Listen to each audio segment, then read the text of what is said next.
Halo, selamat pagi dan selamat siang. Nah, kali ini kita akan membahas tentang pelaku-pelaku ekonomi dan perannya dalam kegiatan ekonomi. Nah, siapa saja pelaku-pelaku ekonomi? Nah, ada 4 ya. Rumah tangga keluarga atau konsumen, lalu rumah tangga produsen, lalu ada pemerintah dan masyarakat luar negeri. Nah, rumah tangga keluarga atau konsumen (RTK) merupakan rumah tangga yang melakukan kegiatan konsumsi untuk memenuhi kebutuhan dan sebagai pemilik faktor-faktor produksi. Masih ingat ya apa saja faktor produksi?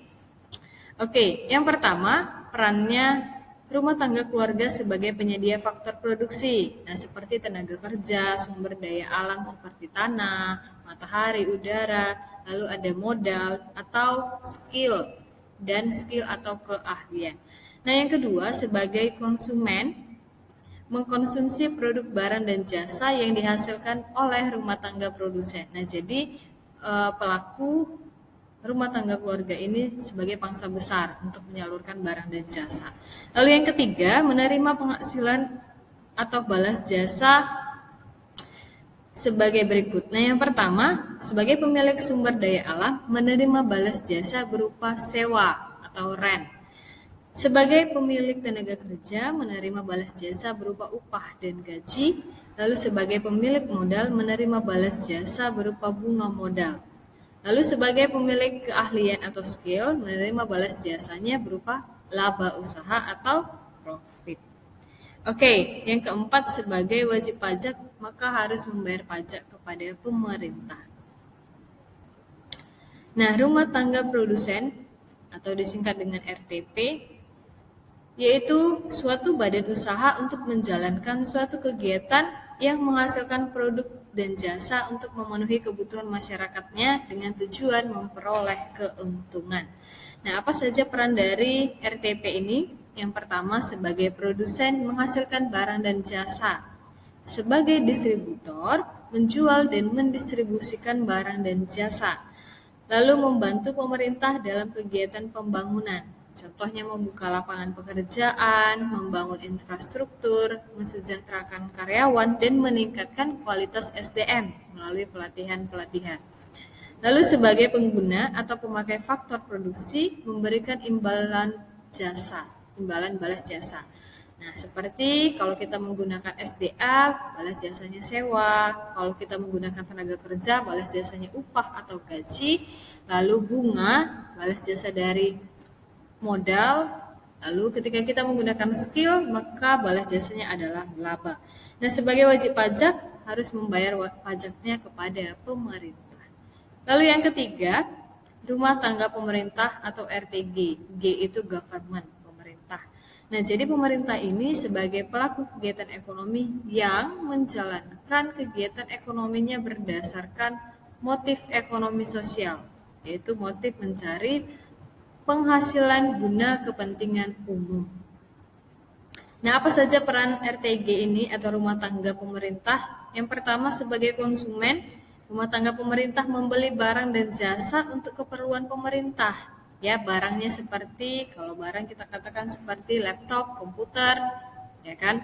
Atau infocus dan lain sebagainya. Nah, kalau jasa itu seperti ASN, ya, yang bekerja di bagian pemerintahan. Sebagai produsen atau investor mendirikan BUMN atau BUMD, penanaman modal di perusahaan asing maupun domestik. Nah, jadi seperti Pertamina, PDAM, PLN, bagian listrik, ya.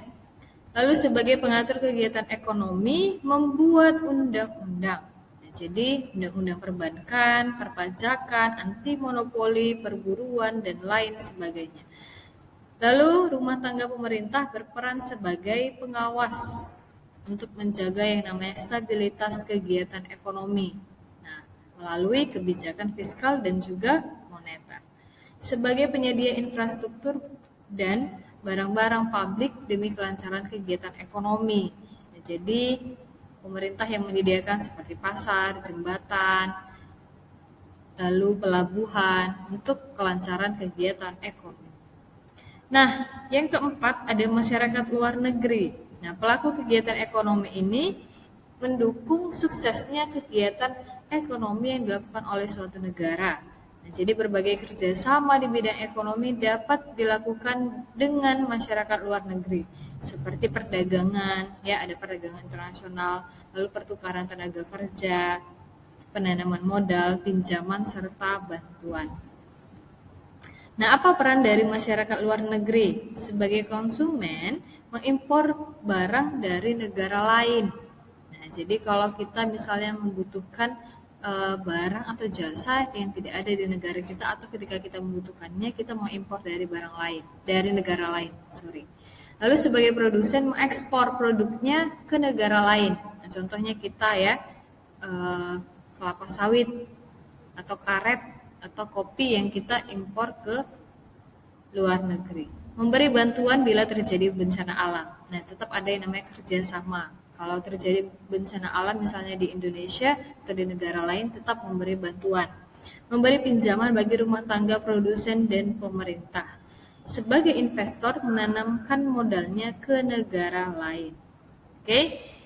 Nah, selanjutnya kita akan membahas tentang circular flow diagram atau diagram interaksi pelaku ekonomi. Nah, yang pertama, circular flow diagram dua sektor. Nah, kalau dikatakan dua sektor, berarti ada dua pelaku ekonomi. Nah, yang pertama ada rumah tangga produsen atau RTP dan rumah tangga keluarga atau konsumen. Nah, jadi dalam kegiatannya ya mereka dihubungkan dengan dua pasar. Yang pertama pasar input yaitu pasar faktor produksi dan yang kedua pasar output yaitu pasar barang dan jasa. Nah, siapa yang memiliki faktor-faktor produksi adalah rumah tangga, keluarga atau konsumen. Nah, jadi rumah tangga, keluarga atau konsumen ya menyalurkan atau menjual faktor-faktor produksinya ya berupa sumber daya alam, tenaga kerja, modal, keahlian kepada rumah tangga produsen. Oke. Lalu rumah tangga produsen ini yang kedua, poin kedua itu berhubungan dengan uang. Ya, artinya balas jasa berupa upah, sewa, dan bunga. Nah, jadi karena rumah tangga produsen sudah membeli tadi faktor produksi dari rumah tangga konsumen, ya kan? Lalu apa balas jasanya? Yaitu upah. Ketika produsen menggunakan tenaga kerja, maka upah yang diberikan kepada rumah tangga konsumen. Lalu kalau dia memberikan modal, maka bungalah yang diberikan kepada rumah tangga konsumen. Begitu juga dengan pemakaian sumber daya alam, maka sewa yang diberikan kepada rumah tangga konsumen. Oke, nah yang ketiga pasar barang dan jasa. Nah, siapa yang menghasilkan barang dan jasa adalah rumah tangga produsen. Ya, jadi produk itu, barang dan jasa itu dijual di pasar output, di pasar barang dan jasa. Nah, kepada siapa barang dan jasa ini dijual? Kepada konsumen, ya kan? Jadi tadi si rumah tangga produsen ini sudah membeli faktor produksi, lalu diolahlah itu menjadi produk barang dan jasa, lalu dijual di pasar output kepada rumah tangga konsumen, kepada konsumen. Oke? Nah, setelah itu, ya kan, kita lanjut dengan poin yang keempat. Nah, uang pembelian atau pembayaran. Nah, jadi setelah diberikan barang dan jasa kepada konsumen, lalu konsumen memberikan kepada produsen berupa uang. Ya, jadi dia sudah membeli barang dan jasa, diserahkan uangnya kepada yang namanya rumah tangga produsen. Nah, jadi perhatikan ya, kalau dia tanda panahnya ke bawah ke rumah tangga produsen yang nomor 1, berarti ini aliran faktor produksi dari rumah tangga keluarga kepada produsen, ya kan? Kalau tanda panahnya ke rumah tangga keluarga yang poin kedua, berarti balas jasa dari penggunaan faktor produksi. Nah, perhatikan yang ketiga. Nah, kalau panahnya ya ke rumah tangga konsumen pada poin ketiga berarti ini aliran barang dan jasa yang dihasilkan dari produsen untuk konsumen. Nah, kalau dia panahnya ke produsen pada poin keempat ini berarti rumah tangga konsumen memberikan uang pembelian atas barang dan jasa. Oke? Nah, selanjutnya circular flow diagram 3 sektor. Nah, tadi 2 sektor itu hanya rumah tangga produsen dan konsumen. Kalau 3 sektor berarti ada yang ditambah, yaitu pemerintah. Nah, apa hubungan pemerintah terhadap rumah tangga produsen dan konsumen? Ya, jadi dalam menjalankan kegiatan perekonomian Indonesia, contohnya di negara kita ya, kita memerlukan yang namanya pemerintah memerlukan yang namanya faktor-faktor produksi, ya, seperti sumber daya alam, tenaga kerja, keahlian, modal itu diperlukan oleh pemerintah. Nah, contohnya faktor produksi tenaga kerja. Nah, pemerintah membutuhkan tenaga kerja seperti ASN lah kita katakan ya. Nah, jadi pemerintah siapa yang memiliki faktor produksi tenaga kerja adalah rumah tangga. Oleh karena itu rumah tangga bisa menyalurkan faktor produksinya kepada produsen, bisa juga menyalurkan faktor produksinya kepada pemerintah. Nah, dalam hal ini pemerintah membeli faktor produksi, ya kan? Jadi rumah tangga konsumen memberikan faktor produksinya kepada pemerintah. Oke. Nah, balas jasa yang diberikan pemerintah kepada kepada konsumen adalah upah. Ya kan? Karena tadi kita menggunakan tenaga kerja, balas jasanya upah atau gaji. Nah, upah atau gaji itu diberikan kepada rumah tangga konsumen. Oke, lihat ya panahnya yang warna orange. Nah, selain tenaga kerja, selain faktor produksi, pemerintah juga membutuhkan yang namanya produk, barang, dan jasa. Nah, contoh produknya itu ya, kalau pemerintah dalam menunjang kegiatan perekonomiannya, kegiatan pemerintah ya, membutuhkan contohnya laptop, meja, ya kan, lemari, atau yang lain sebagainya, ya. Dari mana pemerintah mendapatkan itu? Dari rumah tangga produsen. Nah, jadi rumah tangga produsen bisa menyalurkan barang dan jasanya kepada konsumen, bisa juga kepada pemerintah. Nah, apa balas jasa yang diberikan pemerintah? Yaitu uang. Ya, jadi yang hijau ini aliran uang. Jadi pemerintah memberikan balas jasanya berupa uang kepada rumah tangga produsen. Nah, selain sebagai konsumen, pemerintah juga bisa sebagai produsen, ya. Nah, jadi pemerintah juga menjual produk. Nah, dalam hal ini ya, seperti PDAM, ya, listrik Pertamina. Nah, jadi pemerintah menjual barang itu kepada siapa? Kepada konsumen. Perhatikan panahnya yang warna biru, ya kan? Ke konsumen. Nah, apa balas jasa yang diberikan konsumen ketika sudah mendapatkan barang itu, ketika sudah mendapatkan produk? Nah, rumah tangga konsumen atau konsumen memberikan uang kepada pemerintah, ya kan? Ketika dia sudah mendapatkan listrik, air, atau bahan bakar minyak, dia membayar. Bayar kepada siapa? Kepada pemerintah. Nah, perhatikan. Kalau kan ada duanya, kalau warna birunya panahnya ke bawah ke arah konsumen, ya. Berarti pemerintah bertindak sebagai produsen, menjual barang, menjual produk. Kalau panah birunya ke atas berarti pemerintah bertindak sebagai konsumen. Oke? Nah, pemerintah juga berperan sebagai pengatur, ya, pengatur dalam kegiatan ekonomi. Nah, contohnya subsidi. Coba perhatikan. Nah, kepada siapa diberikan subsidi ini? Kepada rumah tangga produsen dan juga rumah tangga keluarga atau konsumen. Nah, subsidi dalam hal ini diberikan kepada konsumen berupa BLT, Ya, contohnya BLT, bantuan langsung tunai. Nah, kalau kepada rumah tangga produsen berupa subsidi dalam bidang ekspor. Nah, lalu apa balas jasa yang diterima pemerintah? Nah, jadi pemerintah menerima yang namanya pajak.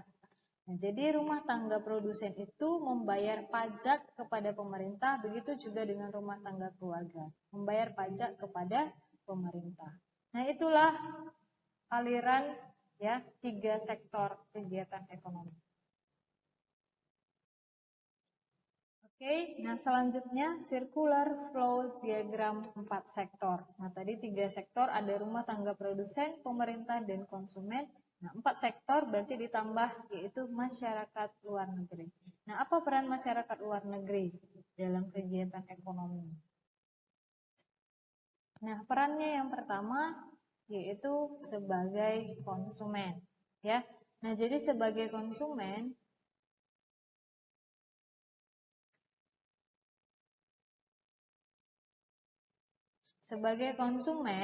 ya, masyarakat luar negeri itu membeli barang baik dari produsen maupun dari pemerintah. Ya, perhatikan panahnya. Baik dari produsen maupun dari pemerintah. Nah, setelah dia mendapatkan barang dan jasa ya yang dia beli itu, maka dia akan membayar ya. Dia akan membayar kepada, kalau dia membeli dari produsen, maka dia membayar kepada produsen. Kalau dia membeli dari pemerintah, maka dia membayar kepada pemerintah. Nah, lalu peran yang kedua itu masyarakat luar negeri bertindak sebagai produsen. Nah, sebagai produsen berarti menghasilkan barang dan jasa, ya kan? Nah, menghasilkan barang dan jasa, masyarakat luar negeri menjual. Nah, jadi menjual di pasar output, ada yang kepada pemerintah, ada yang kepada konsumen. Perhatikan panahnya ya, panah birunya. Ada yang kepada pemerintah, ada kepada konsumen. Nah, setelah itu ya masyarakat luar negeri berhak mendapat balas jasa dari produk yang mereka jual, ya. Dari konsumen mereka mendapatkan uang, ya, dari hasil memproduksi yang namanya barang dan jasa. Nah, lalu yang ketiga, peran masyarakat luar negeri sebagai pemilik faktor produksi. Perhatikan yang di atas, pasar input, pasar faktor produksi. Nah, seperti apa faktor-faktor produksi yang dimiliki oleh masyarakat luar negeri? Ada tenaga kerja dan juga investor. Nah, investor itu kan modal, ya kan? Modal kan termasuk faktor-faktor produksi. Nah, modal diserahkan kepada pasar input. Nah, jadi ada yang diberikan kepada produsen dan ada juga diberikan kepada pemerintah.